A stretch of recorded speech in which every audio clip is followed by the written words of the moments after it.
Hi, my name is Angel. Welcome back to my channel and welcome to a new reading vlog. I am on the floor to start out this reading vlog so I can talk you through some book options because today I am on the hunt for a 5-star read.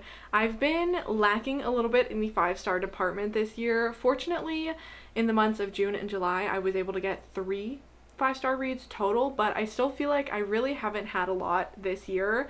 I think that brings my total for the year to like 8, which if I don't get another one in August, that's just one a month, and that's not enough for me. I need more 5 stars, okay? So I'm basically just gonna be reading books that I feel like could be a 5-star. This is not going to be one of those like this video ends when I get a 5-star read, because even if by the end of the vlog I don't have a 5-star, I'm still gonna end the video. But also the first book I read could be a 5-star, and I'm still going to continue reading those and see how many 5 stars I can get in this video. So I want to talk through my books that I'm going to be reading. These two are library books that I need to get to. Yesteryear, as you can see here, everyone and their mother has been talking about this book. It has been getting very, very good reviews. I feel like there is a handful of people that really have been disliking it, but I feel like I'm gonna love it. I don't know, it just sounds so fun and so interesting. So that is going to be my first possible 5-star. And then we also have Swordheart by T. Kingfisher, which has been on my TBR for a while, and it is a part of my 20 books to read in 2026, so I'm really excited to be getting to this one. This is the edition that my library had with the sprayed edges, but I feel like this could be like the perfect blend of fantasy and romance that I am kind of in the mood for right now. I don't know why, I just feel like because The Everlasting was like my top book this year, and I feel like the vibes of this remind me of that, even though I know it's like an entirely different plot. I just feel like I could still really enjoy this. I love T. Kingfisher's writing, so I'm very excited to pick this one up as well.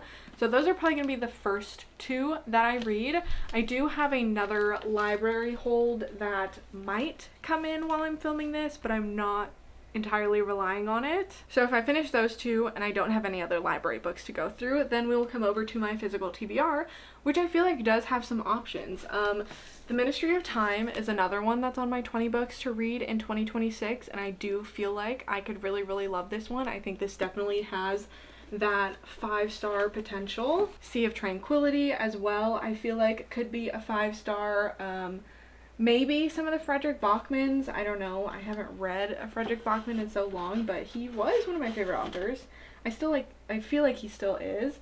I also do have some like nonfiction that possibly could be a 5-star read off of here. Maybe one of these Chuck Palahniuk books, I don't know. I don't think I've even given Chuck Palahniuk a 5-star before, but I am really excited to read those books, so maybe they could be. So I don't officially have plans. I feel like I will most likely end up reading The Ministry of Time at some point, but I'm not gonna like say that officially because I don't want to get anybody's hopes up.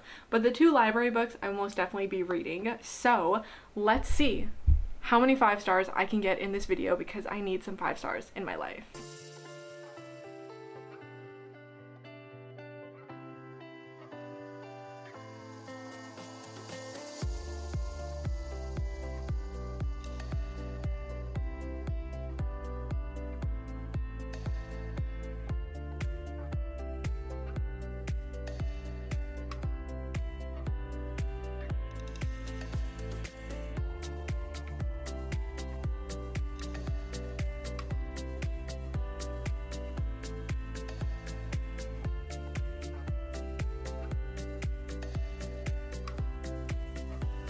Hello, do y'all want a farmer's market haul?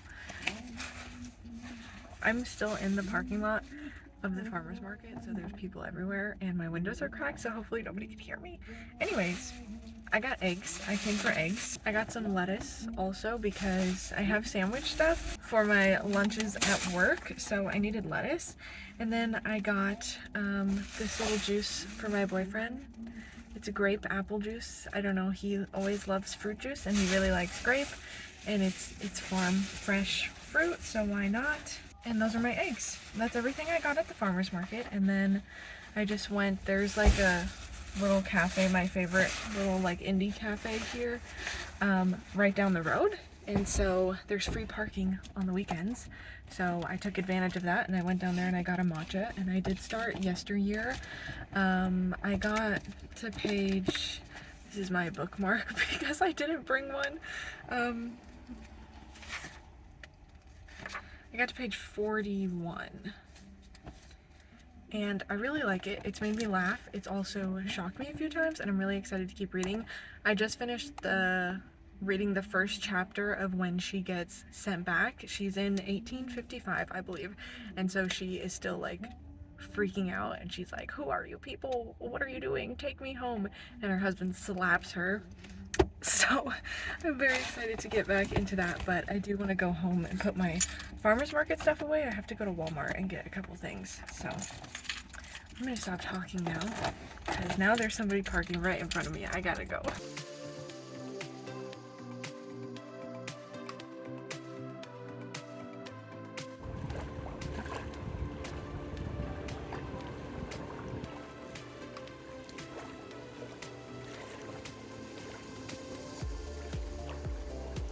This is kind of a weird angle because you are very high up on the desk right now, but we just got back from the lake. We just spent a little bit of time there.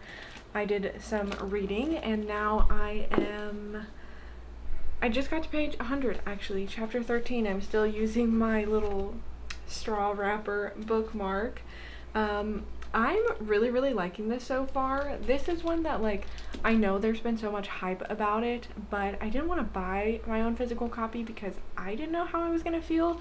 I feel like I'm kind of regretting that. I feel like I would like to have my own copy because there are definitely things that I would be tabbing and highlighting. It's just like funny, and I feel like the satire is coming across very well. I feel like I was kind of nervous because it's kind of been a controversial book, and I guess not a lot of people are picking up on the satire in it. I feel like it's coming across really well, and it's making me laugh, and it's also shocking me at other points. So if you don't know what this book is about, Natalie is the main character, and she is a trad wife influencer. Everything is very pristine and proper and aesthetically pleasing, but behind the scenes, like, she has nannies taking care of the kids.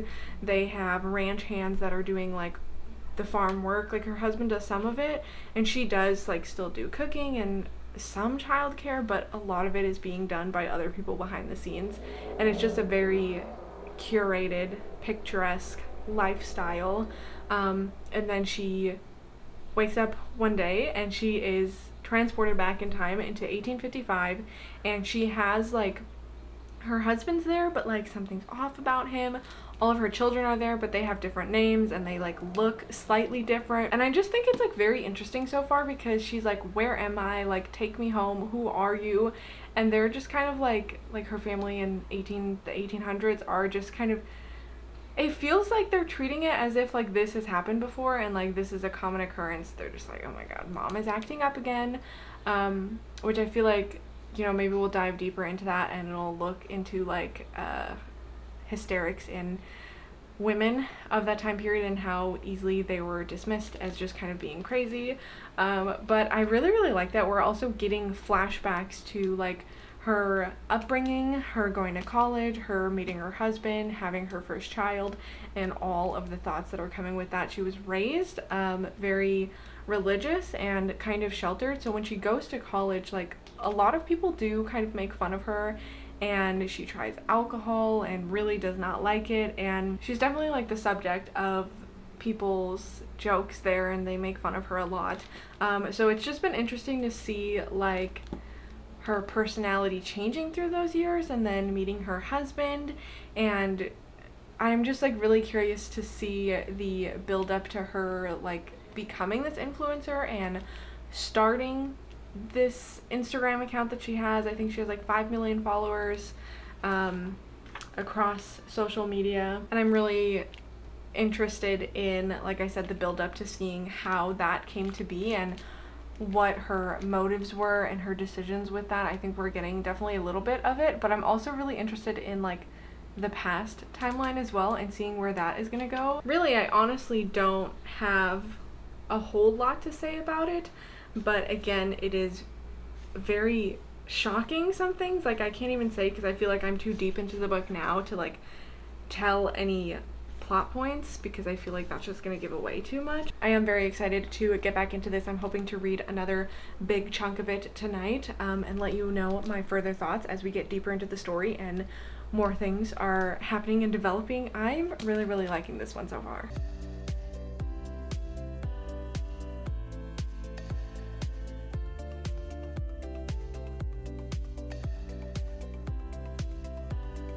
Hello, it's the next day. We did go to the lake again today, and I did some more reading there. Now we're home. I've showered, I've washed my hair, had some dinner, and I am on page 258. I did upgrade to an actual bookmark, an aardvark bookmark, and I'm still really enjoying this. It has gotten kind of crazy. Like, there have been some really disturbing things happening, and I just like want to make that clear because I feel like I've said a few times that this is funny, and it is, but it's not like a silly comical book. Like, there are a lot of dark and disturbing and shocking moments in here that are kind of disgusting, but at the same time it is still funny. It's kind of like maybe a little bit of dark humor, and just that satire to it. The book is pretty much formatted so that it goes back and forth. We get one chapter from the 1800s and then one chapter from like the present day, but it's still kind of a flashback to like her building up this lifestyle that we come to see her in at the beginning of the book. So I think where I'm at now has just been the moment where like she has gotten her first batch of a lot of followers, and she now I think has 1 million followers, and she's really focused on this content in that like present day timeline, and we are getting to see a lot of the darkness that is inside of her. Like, I think it's very clear, you know, from the beginning that she has struggled mentally. She did have some postpartum depression after her first child, but I think we are getting a lot deeper into that and really seeing how strongly it's affecting her. But the people around her do not allow her to confront that, and especially like her upbringing. Like I said, she was brought up in a very religious household, and she is still very religious, and so is her husband, and so they are not really letting her confront her mental health, and she herself is not letting herself confront like just how bad it really is, and she's just kind of pretending and lying to herself that everything's fine, she loves her life, everything's perfect, she's so much better than all of these other people because she has everything that she's ever wanted, even though she's not truly happy. And so we're getting a lot more of those dark moments, and then we're still, like I said, going through that timeline in the 1800s. I feel like not a lot has happened there. Like, it's not a very plot heavy, I guess, timeline. Like, there's not a lot of development there. I think that's more like introspective and her really reflecting on the lifestyle that she lives in the real world and why she wanted it so bad and how that system was kind of created. And I don't think that the goal of this is to like make her realize that, oh, you know, there are flaws to this system, and then she's gonna have this big awakening and go back to her normal life and be a changed woman. I don't think that's what the book is trying to do, but there have been little moments where she has been reflecting on her role playing into like the patriarchy and the way the world views the women. Of course, like, there's a lot of commentary on that in here and how harmful that like trad wife influencer lifestyle can really be to young women.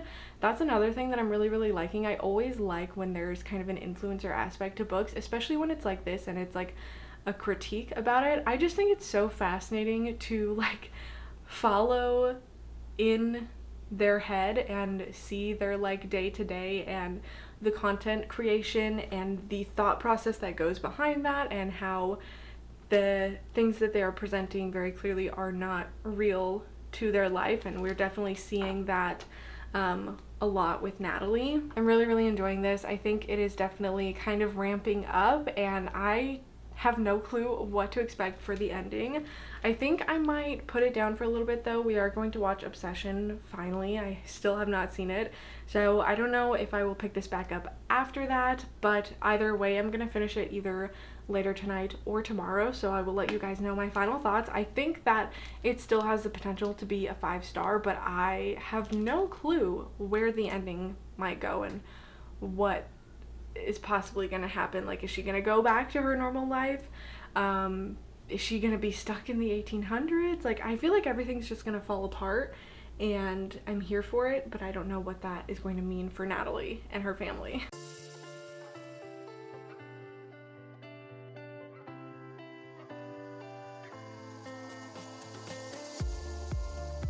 I feel like my hair is looking pretty crazy right now because it was very windy outside and I just got home from work, and so I walked in the wind and I don't know. And it's really hot and I'm gonna start sweating after like 2 minutes, I know it. But I do have an update because I did finish Yesteryear. I was able to finish it on my break at work today, and I am still deciding between a 4 or a 4.5 star. Maybe talking about it will allow me to land on one of those ratings. I know for sure it's not a 5-star because I feel like the ending didn't have quite the powerful impact that I wanted it to. I did have a theory about like how things were going to wrap up and like what the reveal was going to be with this like 1800s timeline, and my theory was partially correct. I do think this definitely draws a lot of inspiration from like family vloggers and like influencers that show their children online, and it reminds me a little bit of like the Ruby Frankie situation.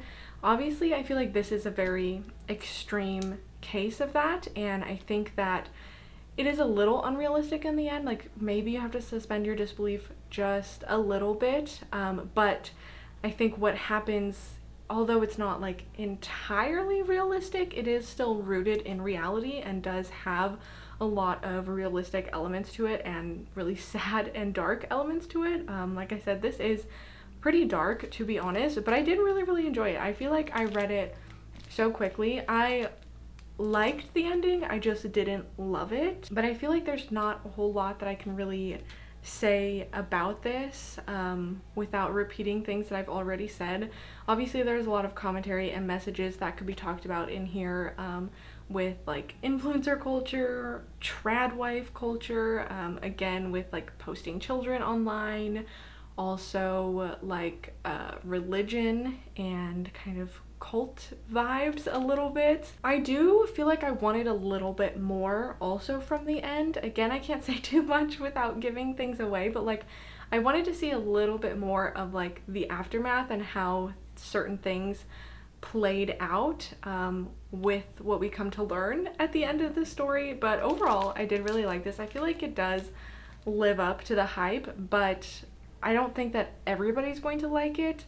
I don't know. I feel like you really have to understand the satire and know going into it that it's going to be satire, but also know that it's going to deal with some dark things, and it's not going to be very pleasant to read a lot of the times because it is sad and, again, like based in reality. Like, there are horrible people in the world who do horrible things, and that is something that we just have to face.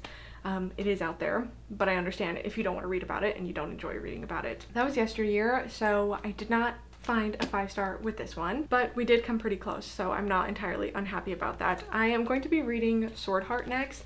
I actually did start this because I got it through Libby, so I could read it on the Kindle for a little bit, and I think I got to like chapter 3, chapter 4.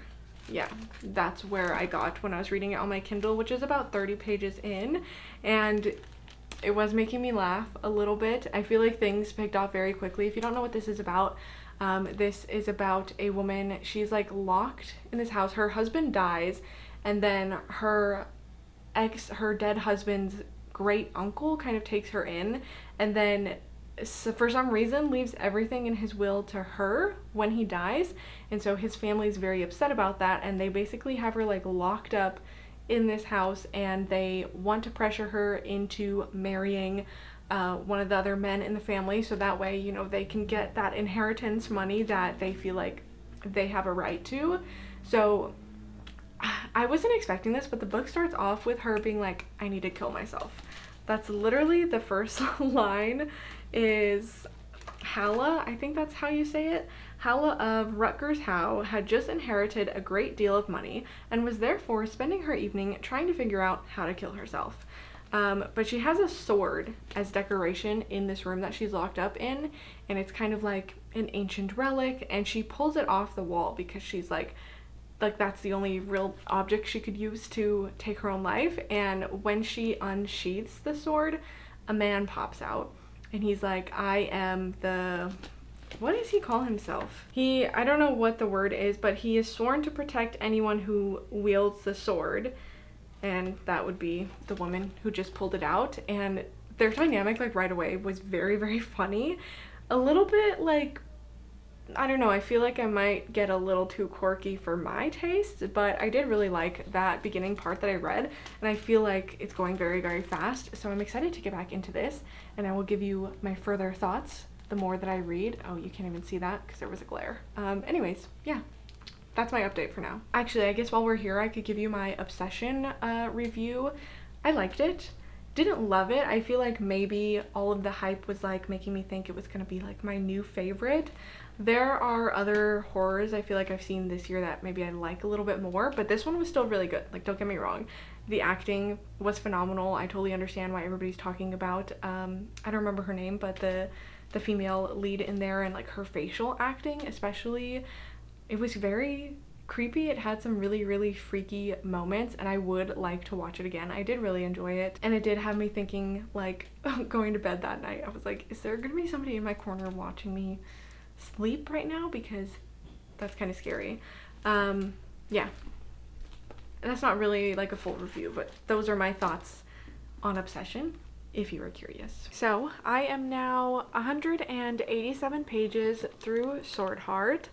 I'm just gonna say that this isn't gonna be a 5-star, but I am still really enjoying it. I know I told you briefly what the story was about, and that our main character Hala has just inherited a bunch of money, but the family is like keeping her locked up. So when she draws the sword and she summons this guy, his name is Sarkis. I don't know if that's how you say it, but it's really funny. Like, immediately they have a very funny, playful dynamic, and learns that she's like locked up, and he's like asking her like, okay, well, why hasn't your family come to free you? And she's like, well, I don't really have any family except for my nieces, and the oldest one is 15. And he's just like, okay, so why didn't she come for you? And it's just very funny because obviously he's from a very different time and place, and the customs were a lot different, and it's just like silly. Like, honestly, their dynamic is really giving very like rom-com vibes because it's just funny and goofy. This is definitely kind of like a light-hearted, fun read so far. It is like a traveling story because they are walking along the road. Like I said, she inherited all this money, but then she runs away from that family, so she still wants to make sure that she gets that inheritance, but she's not sure how to go about it because they are spreading the rumor that she has been kidnapped. She ran away because they were holding her captive, so she kind of has to, like, she's on the quest to find people to help her sort this out, and Sarkis is traveling with her, protecting her, and also trying to help her along the way. Something that I really like about T. Kingfisher's books, I feel like this is quite a theme, is that she has older main characters, but again, like, this still kind of feels like how a young adult book might feel, where it is kind of just like light and fun and a little bit cozy. But the female main character, Hala, she's like in her 30s, and then Sarkis, you can't really put an age to him. He doesn't really have an age because obviously he's been in this sword for like a really long time, but he is described as having dark hair that's partially gray. He's very like muscular and strong, but his body has softened with time. So I just like that they're older main characters, and I also like that they're just like described as just like average looking people. Like, they're not like the hottest, most attractive people ever. He's not like 6.5 feet tall, and she's not like super hot and super skinny with like perky boobs and all this. Like, I like the way that they're described, and they just feel like average, normal people, and it's just very refreshing, I feel like, to have that in a fantasy book, because I fear like a lot of fantasy does kind of fall into those tropes of like the young, beautiful girl and the tall, brooding, handsome man. So this is a little bit different, but obviously, like, they're still beautiful in their own right, but they're not perfect, and I like that. I don't think I have much more to say about the actual book right now. I'm enjoying it, I'm along for the ride, and I'm curious to see where it goes, but I do feel like it's just gonna keep that kind of same tone and kind of just be a feel-good story. I also wanted to talk to you guys about the cover, because I'll put like a picture of this cover up, okay? That's the one I have. Undeniably very beautiful, but here's the original cover. Which one do you guys prefer? Because I honestly feel like I prefer the original cover. In the book, there's a lot of talk of silver and Sarkis talking about his time spent in the sword. He describes it as dreaming in silver, and he has like these scars along his body that are filled in with silver. And so I just feel like that cover captures the tone and the content of the story a lot more. This one that I have, I feel like, again, is very beautiful, but it just doesn't really capture like what the story is, at least in my opinion. Also, I need to talk to like whoever designed this, because what is this? Sarkis knew that the kiss was a mistake the moment he did it. He kept doing it anyway, at first because stopping a kiss so quickly offended his sense of craftsmanship, and then because it felt too good to stop. Who put that on there? Because, listen, maybe it's just me, maybe I'm just being nitpicky, but like, if I'm reading a book, I don't need people to read the back and that's the quote that's on there. Surely we could have put something better on there, okay? I'm like, ugh, I don't know. I have a bone to pick with the person who put that there. But anyways, let me know your thoughts, which cover you prefer. And with that, I'm going to get back to reading.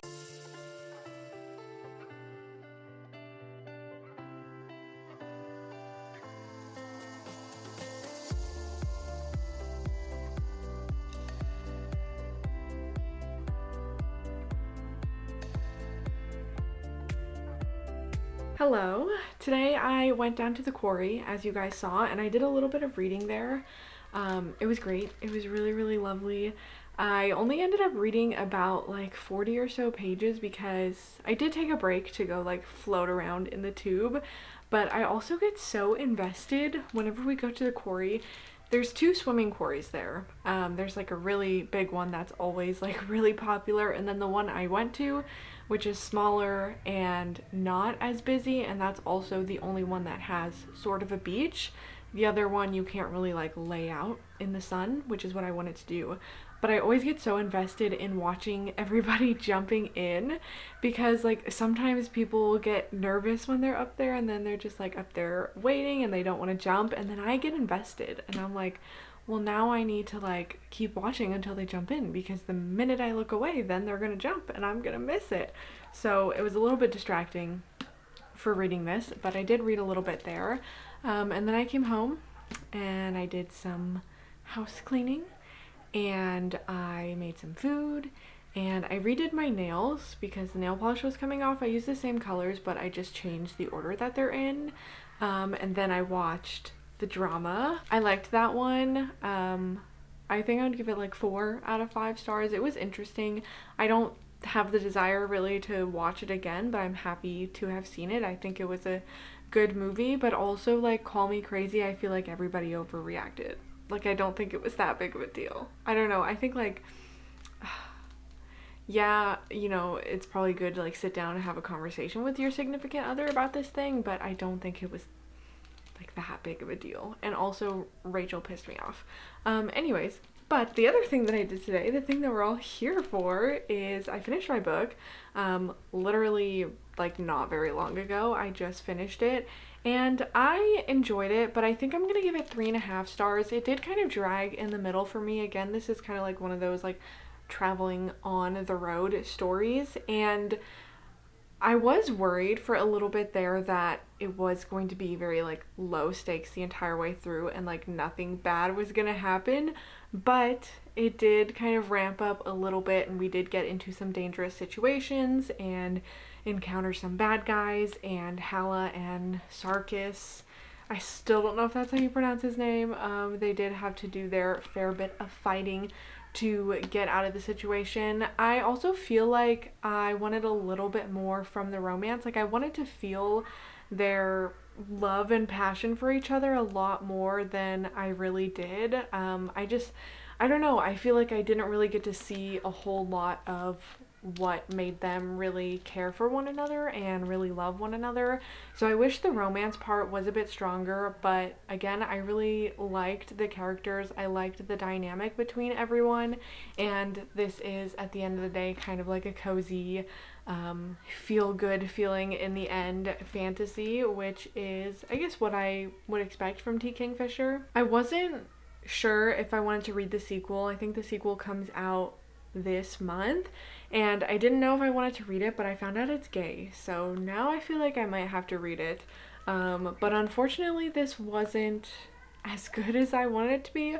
It was fun and enjoyable. I wanted it to be more. I wanted a more powerful romance than what I feel like I got. So moving on to the next read. If you remember in the intro, I said that I did have another library hold that would possibly come in for this video, and I did get the notification today that it's available to pick up, but I was planning to go to the library on Friday. Today's Wednesday, so I think I'll just get it on Friday when I'm there because I have to drop off these other books. So for now, I'm gonna go with one of the ones from my physical TBR. So I am between Sea of Tranquility and The Ministry of Time. I don't know, part of me wants to read this one because like it's shorter, but like, should I really pick a book because of that? I don't know. This one also is on my 2026 TBR, so I feel like I should just get to it. But I don't know, maybe I'll read like, oh, there's a bookmark in here. Oh, it's from Thrift Books. Okay, my boyfriend got me this for Christmas, and I told him to buy used books for me, so that must have been where he ordered it from. And it's got a little cat on the bookmark. That is so cute. Okay, anyways, maybe I'll read like a couple pages. I don't know if I want to commit to reading like the first chapter, but maybe I'll read a little bit of each of these and see which one I want to go with for now. So once I have made my decision on my next read, I will come back and give you guys a full update on how I'm feeling, what I'm reading, and all of that fun stuff.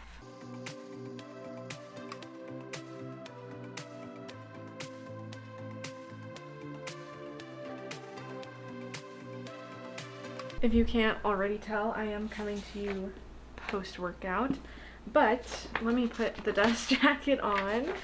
That probably gives it away what book I went with. Oh my god, so mysterious.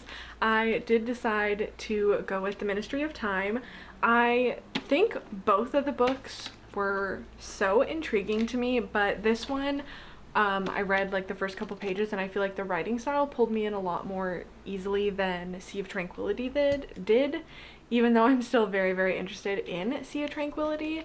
This one, like, obviously I've read the synopsis a while ago. I didn't really know like too much what it was about, except that it had to do with time travel, and I didn't realize that it is also like connected to Franklin's lost expedition, which I think is so cool, because when I read The Terror, I don't think that was last year, I think that was the year before, and I loved that, but it definitely sent me down that like rabbit hole of like looking into that. So to be reading something else that is kind of like loosely has to do with that is so fascinating to me. The main character in here, actually, what is her name? I don't know, do they ever say her name? I know she makes a comment that, okay, the first line says, "The interviewer said my name, which made my thoughts clip. I don't say my name, not even in my head. She said it correctly, which people generally don't." So maybe we don't know her name. Anyways, she works in like, I don't know, this place, and she works like with languages, like that's her specialty, but she applies for a job within the Ministry of Time. She doesn't know exactly what the job is. She has to go through an extensive interview process, multiple interviews, and get like top secret clearance to figure out what the job is. And basically the people at the Ministry of Time have figured out how to like make time travel work, but they don't know if the human body can physically and mentally withstand the time travel.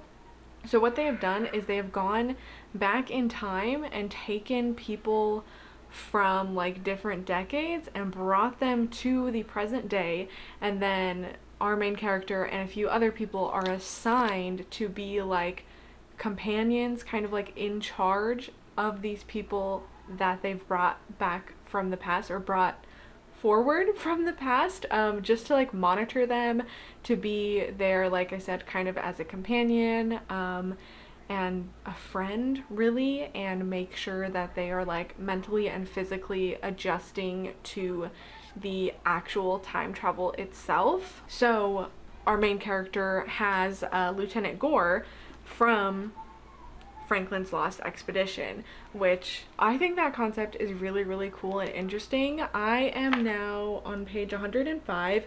I've been going back and forth between like physically reading and then also listening on the audiobook. So I think probably after this, after I take a shower, I will sit down and physically read it some more. I did notice, because for a brief period I was like doing the immersive reading thing where I was listening and reading physically at the same time, and there are like random words that are changed from here to the audiobook, and I think that might be because like the audiobook is like a British narrator, so I don't know if that was like the UK audiobook, and then I don't know if this is like the US print version, so certain words have been changed to more common like US words. I don't know if that's what's going on, but just an interesting little tidbit. Anyways, I think the concept of this is really, really interesting, but where I'm at in the book now, I'm like, what are we gonna do with this concept? Like, I get it, the build-up and the explanation of everything up until this point has been really interesting, but now I want to see where it's gonna go. I really don't know how I feel about it, because I feel like this is a story that you have to definitely suspend your disbelief at least a bit. I just feel like these people would not be adjusting to the present day timeline as well as they really seem to be. Specifically Lieutenant Gore, he is from 1847, and she like briefly explains like racism and is like, oh, the N-word, we don't say that anymore. People will think you're racist if you have prejudice against like races other than your own, and describing like homosexuality and stuff like this, and he's just like, oh, okay. I'm like, I really don't think that's how he would react. I really think these people would like come in and be like, I'm gonna take over the world, like we need to go to war, I need to work my way up in the military, I need to figure out what's going on. Also, like, they're just like letting them walk around unattended, which doesn't make sense. Like, they're assigned like a house to live in. Each person with their like person from the past, I guess, has like a different living situation, but like they just live there, and then he just like goes, like on the second day he's like, I'm gonna go take a walk, and she's like, okay, see you later. And that is so odd to me. Like, wouldn't you want to be like monitoring this person like 24/7? Because like, what if he runs away? What if he gets lost? Like, what if he gets into a situation that he can't get himself out of because he's not used to society in this time period? I guess when they were first brought back, the Ministry of Time like did go through some things and like try to like educate them and bring them up to date a little bit, but I feel like, I don't know, it's just like not very believable to me, to be quite honest. So I do think the general concept for the book is interesting. I just don't know if I'm like fully into it yet. I don't know like what we're doing. I don't know how to feel. Hopefully as we go further into the story, like I will get more connected to it. There have been like a couple things that did make me laugh and I thought were kind of silly, but other than that, I'm not really feeling very strong feelings towards this, except like curiosity. I guess you could call that a feeling. Guess what? If you guessed that I gave this book 5 stars and the video is finally turning around, then you would be wrong, because I'm DNFing this. 135 pages in, 139 pages in. I made it a little further than I thought. Chapter 5, bookmark is coming out. I'm done with this. So like I said in my previous update, when I was about 100 pages in, pretty much all that had happened was what is described in the synopsis, and I even said it in that update that I was like waiting to see what are we gonna do with this idea, and it turns out like nothing is what we're gonna do with it. I read through one more chapter since I gave that update, and I was just so checked out of it. I just found my mind wandering. I didn't really care about what was going on, so I ended up stopping in the middle of the chapter, putting the book back in and trying to do like an immersive reading and like read this while also listening, and it didn't change anything. I still was so checked out of the story. There's like a few things that we're going to talk about here. First of all, the humor in this and some of the dialogue is like too quirky for my personal taste, and that is a personal thing, so I'm not going to say like if you like kind of the humor and the quirkiness of this, that's fine, you do you. It doesn't work for me. It's just not what I was expecting. But something that I actually forgot to mention in the last update, but I remember like feeling it at the time, I just didn't remember to say it, is that I was not sure how to feel about the fact that we have Lieutenant Gore in here that is like a real person in history and that it is based off of that real thing. Like I said before going into it, I was very interested in the fact that it was kind of like connected to Franklin's Lost Exploration. Wait, what is it called? Is it called Franklin's Lost Expedition? Give me a second. Yes, Franklin's Lost Expedition. Anyways, I found that to be really, really interesting. But then the more that the story went on, I was like, this just seems weird that this is based off of a real historical person. I think like if it was a fictional character, maybe it still could have been like inspired by that, and we had this like Arctic explorer that is brought into the future, but it is a fictional character. I don't think it would have bothered me as much. But the more I read, I was like, this just like is giving me weird vibes, and I hadn't gotten to this point yet in the book, but I know it's coming, where the main character develops like a romantic relationship with this man, and I don't like that. I don't know, it makes me feel weird because it just feels like why did she as in the author, like why did she do this? Like why would you take like a real person from history and then write this book about them living in the future and then like making them into this like perfect person so that they can be such a great boyfriend for the main character? I don't know, it just like feels weird. And again, I really don't feel like a man from the 1800s, if you brought him to 2024, would act the way that this man is acting in here. But again, like you gotta make him nice so that we root for the romance and we like him as a character, even though it's unrealistic. I don't know, it just like all of that was just giving me weird vibes. It's also just like not at all what I wanted. Like the tone of it, like I said, is kind of a little bit quirky and silly, and I was looking for like something literary, thought-provoking, philosophical. Maybe it gets a little bit more into that direction in the later half. I'm not gonna be here to see it because I'm just like, I don't know, I read a single chapter and I struggled through a single chapter because I was just so bored. I just have to call it quits. It's also like not as like sci-fi as I wanted it to be. Like I'm sorry, I want some sci-fi in my sci-fi, but aside from like just mentioning what this whole thing is, they don't really go into like how the time travel works. Something else specifically that I'm so curious about is like the other people that they pull back. There's 5 in total, or they pull forward, I guess. There's 5 people in total that they bring to the future, and I want to know like everything about all of them and like why specifically those 5 people were chosen. Like it's mentioned that they're all people that have died in history, so it's not going to disrupt the timeline if they bring them to the future. Okay, whatever, I can kind of understand that, but like why specifically these people when there are so many other deaths that have occurred in history that you could pull from? I'm so sad because I did really have high hopes for this. I thought I was gonna love it. I put it on my TBR for this year because I was like, I'm gonna love this so much. And now unfortunately I will be unhauling it. Anyways, I am dressed. I'm wearing a bikini, if you were wondering. You can't really see it, but we are gonna go to the lake. I'm probably gonna put the chair in the water again and read my next book, which I did just pick up from the library, Immaculate Conception by Ling Ling Huang.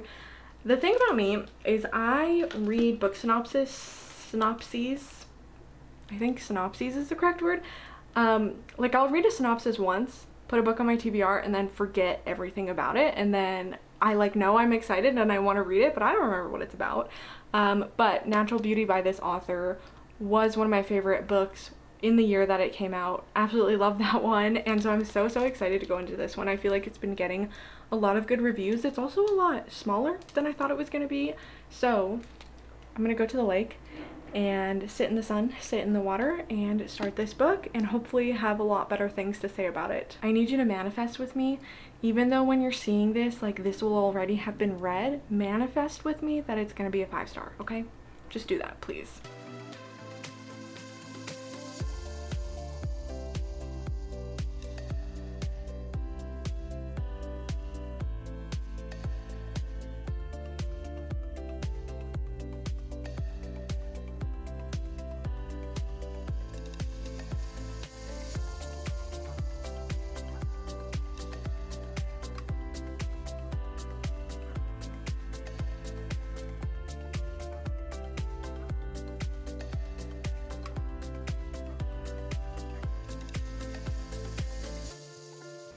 Do you guys see all these fish? I was standing in the water and they kept coming to attack my legs. They were trying to eat the tattoos on my legs.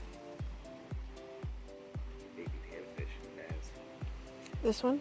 That one specifically, yeah, it's a baby Sonny. Ew. My boyfriend's a fishing expert. I'm really not. Don't tell people that. The screaming children are back outside, so ignore that. I do have an update because I am just over halfway through Immaculate Conception now, but I want to tell you a story first. So today's Saturday. I worked today. My boyfriend worked like half a day because he got the option to do some extra time. And he texted me when he was leaving work that he was gonna go fishing and kayaking, which he often does. But just recently we got the Life 360 app so that he can share his location, because he goes out a lot by himself and you never know what's gonna happen, right? Fishing, kayaking on the water. This is literally the first time, and I texted him and I said, remember to turn your location on, because you know that's the whole reason why we got the app. I was thinking like, should I really text him that? Like, should I remind him that? And I was like, you know what, we got the app for a reason, so let me just do it. Turns out that was a good thing. Nothing happened to him, but his bag that had his phone, wallet, and keys fell off the kayak into the river. So ever since I got off of work, I had to drive him back to the river so that we could go find it, and we got really lucky that it snagged on a rock, so it didn't just float like miles down the river. Also really lucky that it was the first time that we actually used the location sharing on the app, and we needed it, so we were able to find his phone. It was in like a waterproof bag, so it got like a little bit of water on it, but it wasn't like fully submerged, and so thankfully that's fine, and he got everything back. But I'm like, how crazy is that? So that's what I was doing after work. I got home a little while ago and I ate some food, and I am going to shower and then get back into my book. I'm hoping to finish this tonight. So let me give you my update now. I'm on page 156. So the main character that we're following in here, her name is Enka. I don't know if that's how you pronounce it.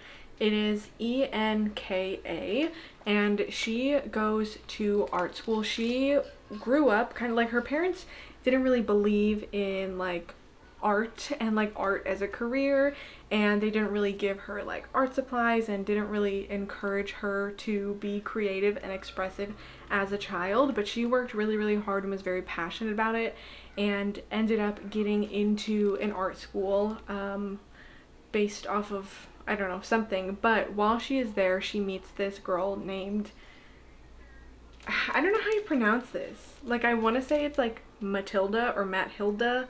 I don't know. Should we just go with Matilda? Whatever.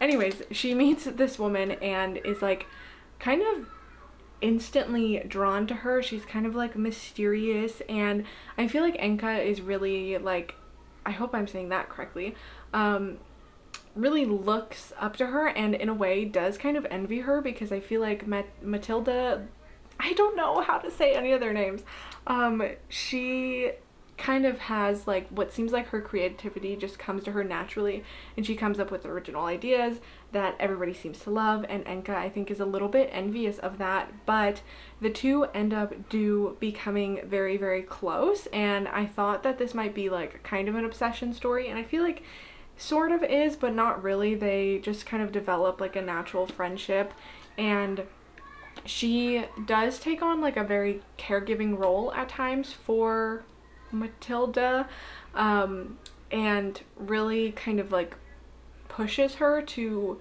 continue what she's doing, all the while like she's still looking up to her and struggling with her own creativity and coming up with original ideas.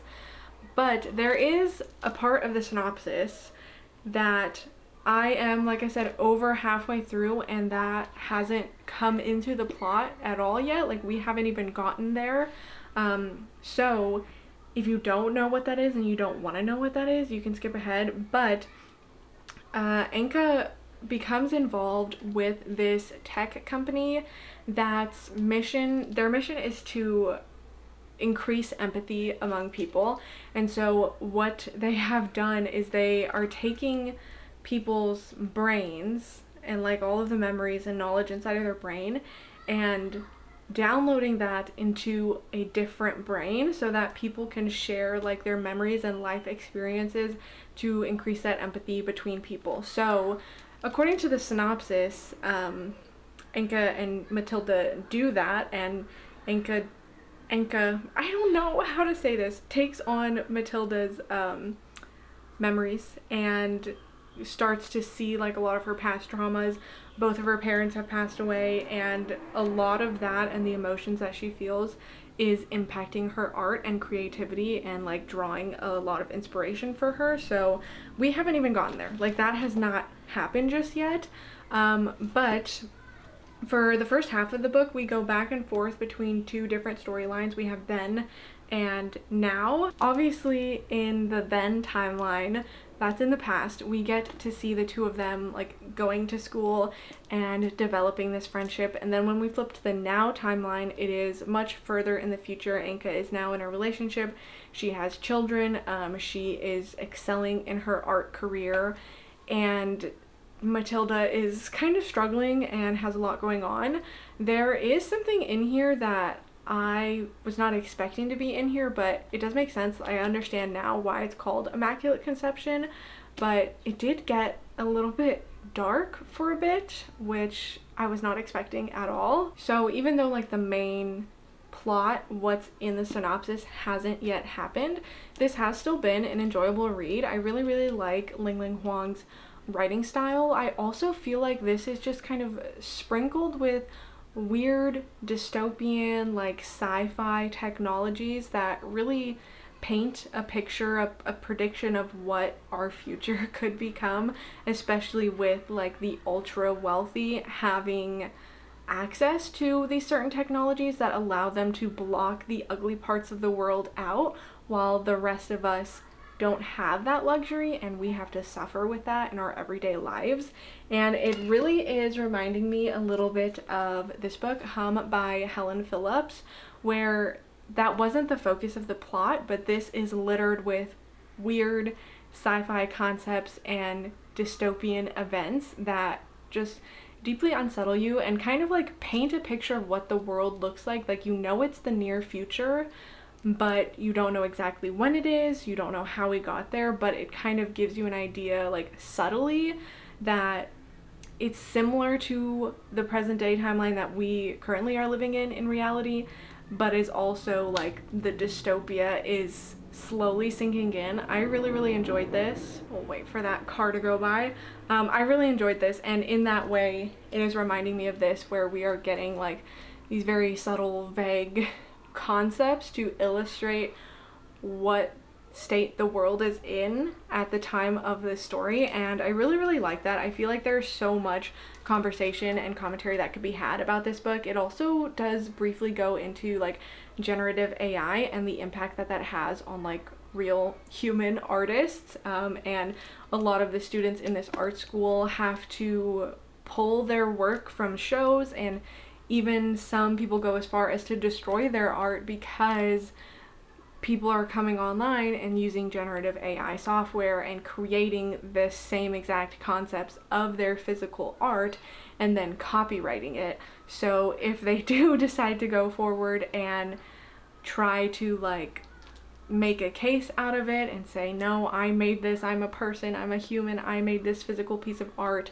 because the digital recreation is already copyrighted by somebody else, it is just easier for them to just forget all about it and just destroy the art to begin with. And so I think that's really, really interesting and obviously very, very relevant to the time we're living in right now. It's been a pretty quick read. I don't know, I can't tell you yet if I think it's gonna be 5 stars. It's not giving me that like 5-star feeling of like I am addicted to reading this book, but it is really, really enjoyable, and depending where it goes in the end, I think it could be a 5-star. I just don't know where the story's gonna go once we get to that main plot point, what's gonna happen. I had some predictions, but I think we are learning more now about what both of these women are doing in their future lives, their present lives, I guess. And I don't know if my predictions are correct. So I've been reading this for a little bit. I just got to page 198 and there was a twist that I did not see coming, because it's not like, I don't know really how to explain it.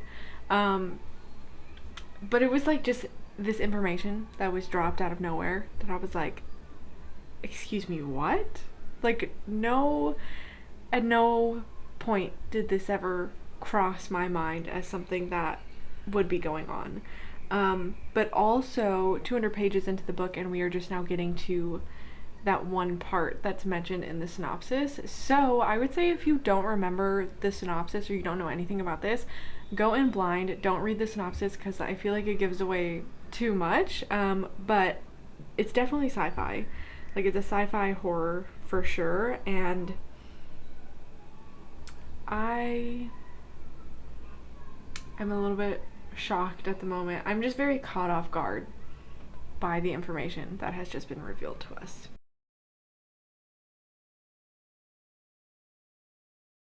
So I was able to finish Immaculate Conception last night. I pretty much went to bed straight after finishing it, so it's now the next day and I am doing my update. I'm here to tell you all about it.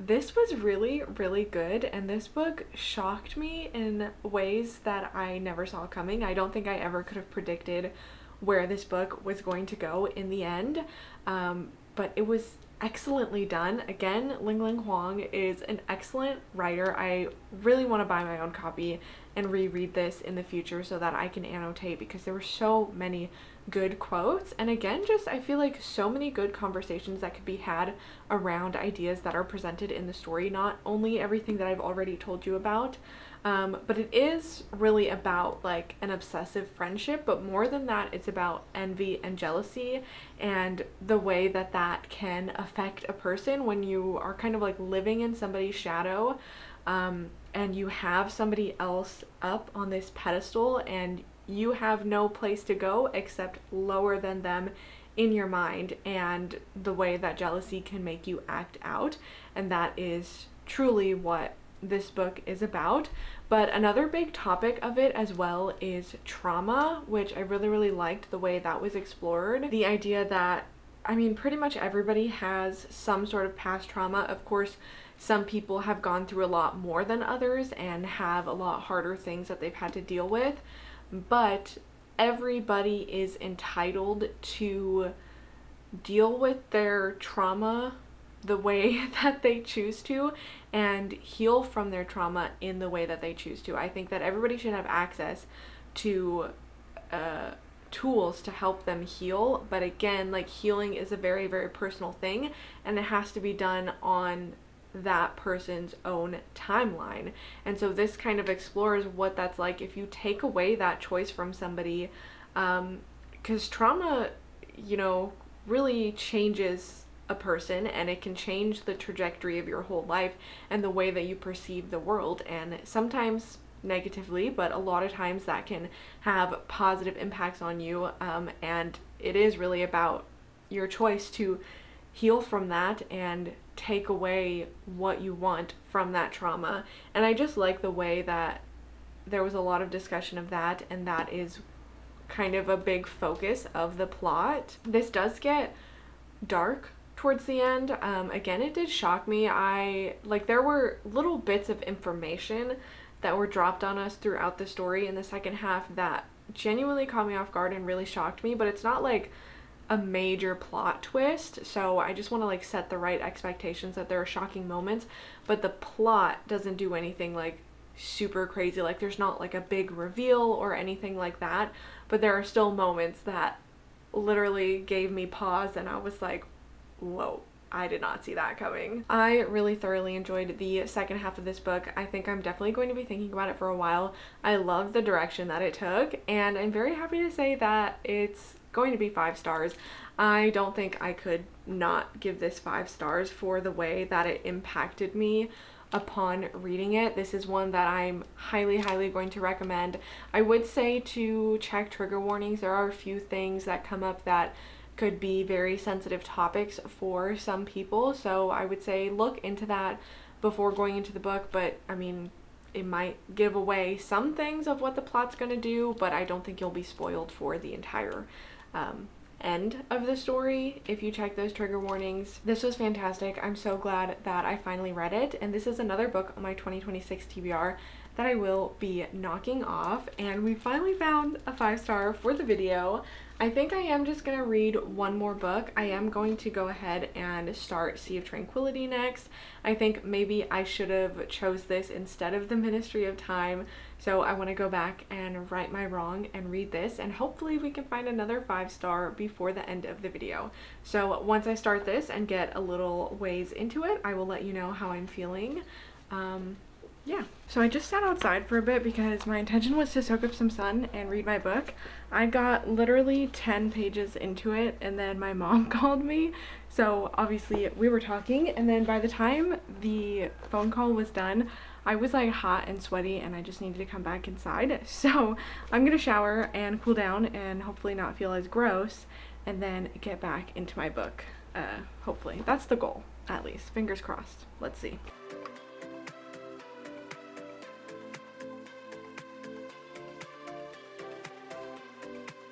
I think I am almost at the halfway point, or pretty much at the halfway point of Sea of Tranquility right now. This will be my last update for tonight, but I'm thinking that I will be able to finish it before I go to bed. I honestly don't have too many thoughts right now. I have been tabbing things because I like the way that it's written.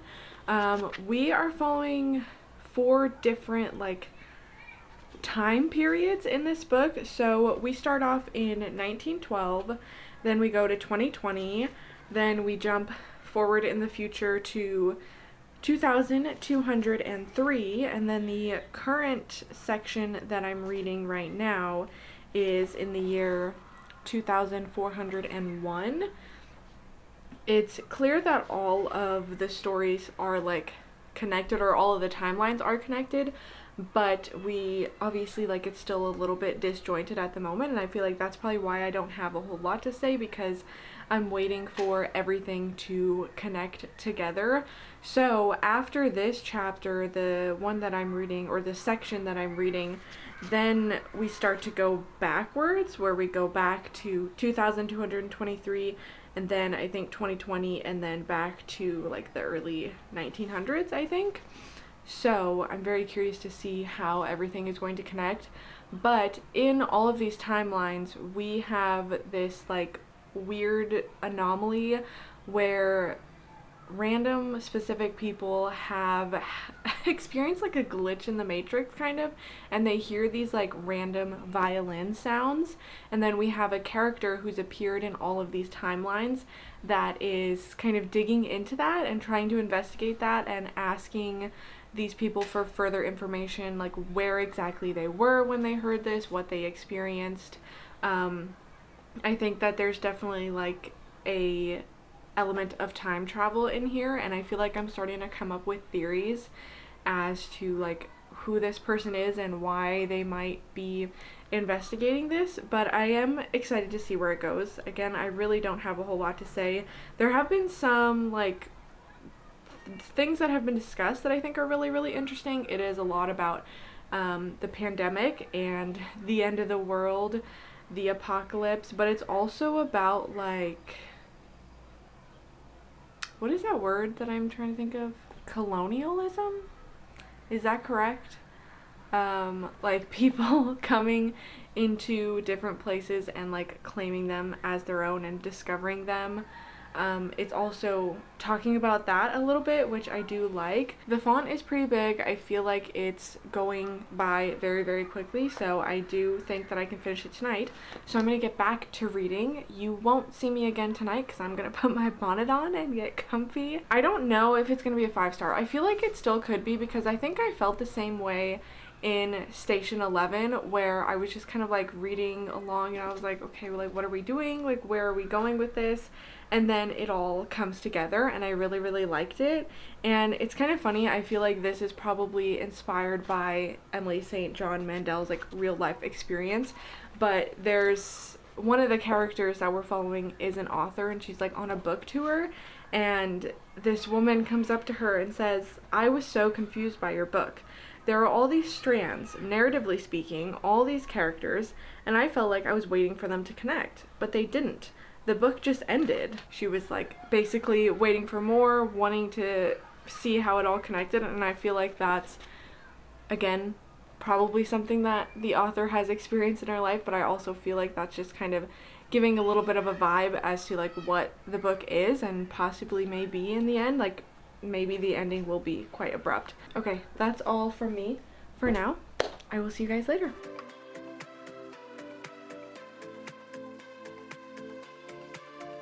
It's the next day. I was able to finish Sea of Tranquility last night, which honestly felt really good because my reading has slowed down a lot. I know I've like mentioned it before, but it's been a while since I've read like a book all in one day, which used to be like a very normal thing for me.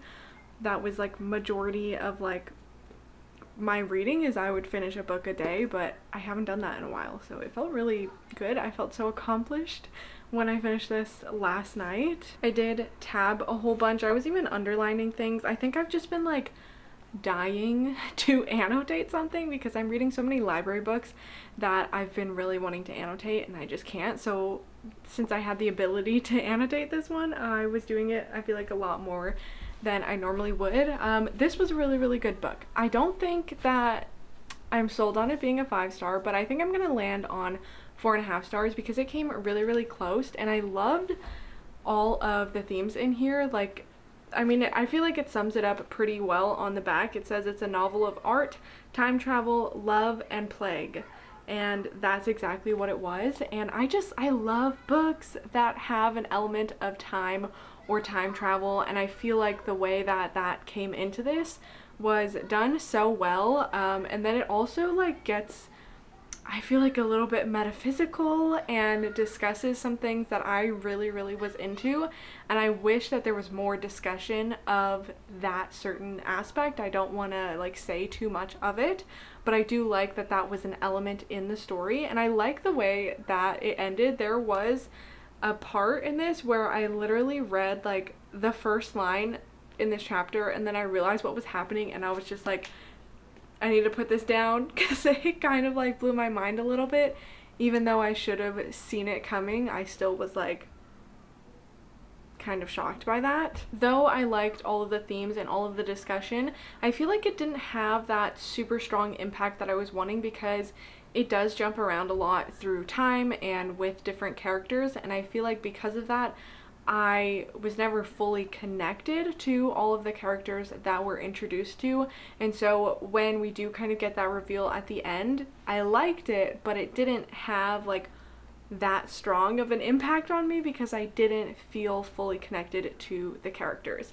But it was still a beautiful book. I'm very, very happy to have read it, and I think I have to read her other one now, The Glass Hotel, and I also think she has a new one coming out. Unfortunately, I don't really have much more to say about it. I think this is definitely the one I should have gone with over The Ministry of Time, But at the end of the day, I'm happy to have given that other one a try and to get it off of my physical TBR and know that it's just not for me. But we found 1 5-star in this video. 4.5 stars I feel like is not good.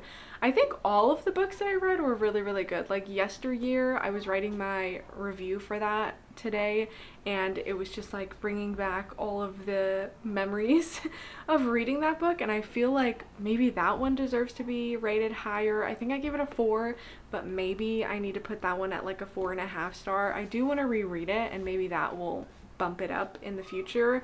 But I feel like every book that I read in this video was really, really good. Even though like the goal was to search for a 5-star, I found 1 5-star, but it's better than none. Overall, I would say this was a successful video, even though we had 1 DNF.